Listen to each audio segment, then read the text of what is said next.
Monsieur le Président, mes chers collègues, ma question s'adresse à Monsieur le ministre du Logement.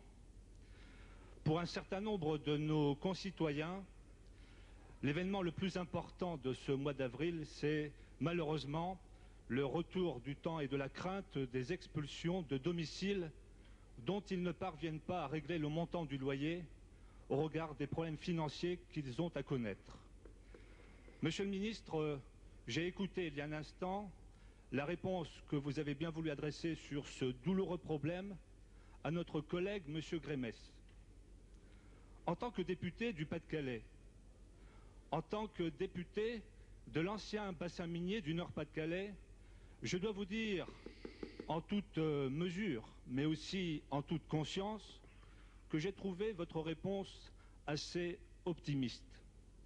Et s'il est vrai que les premières mesures, les premières décisions, les premières propositions prises par votre ministère concernant ces problèmes s'intègrent bien au cadre de la déclaration de politique générale de Monsieur le Premier ministre, n'oublions pas que cette déclaration a un caractère prospectif, qu'elle s'inscrit sur des intentions, des objectifs à moyen et à long terme.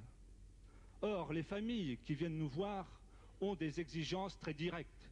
Elles nous disent, entre l'argent et les gens, il faut choisir. Monsieur le ministre, je ne vous demande pas de choisir. Je vous demande simplement un conseil que vous pourriez adresser aux élus locaux, municipaux, auxquels les services de préfecture demandent régulièrement d'imaginer, de trouver des solutions de relogement pour des familles dont on sait pertinemment, quand bien même leur dossier serait pris en compte par les services bailleurs, qu'au regard de la pénurie de logements sociaux, elles ne pourraient obtenir satisfaction.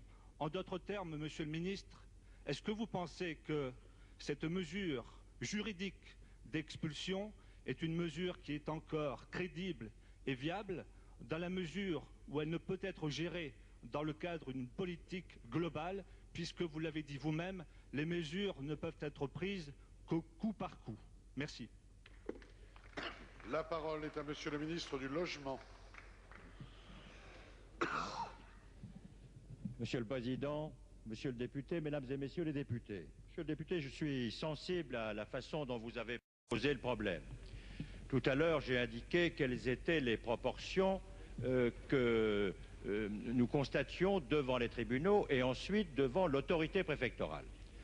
Ça ne méconnaît pas l'ampleur des difficultés que l'on peut rencontrer sur le terrain et que les élus peuvent avoir à affronter lorsqu'il s'agit de logements, d'insuffisance de logements sociaux et lorsqu'il s'agit de situations de familles en difficulté.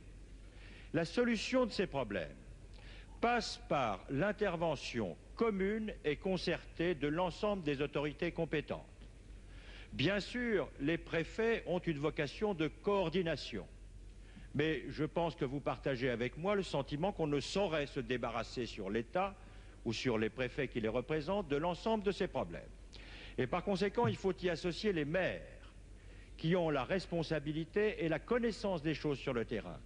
Il faut y associer les organismes sociaux qui ont une grande responsabilité pour dégager les logements nécessaires aux personnes les plus en difficulté, car c'est de leur vocation même.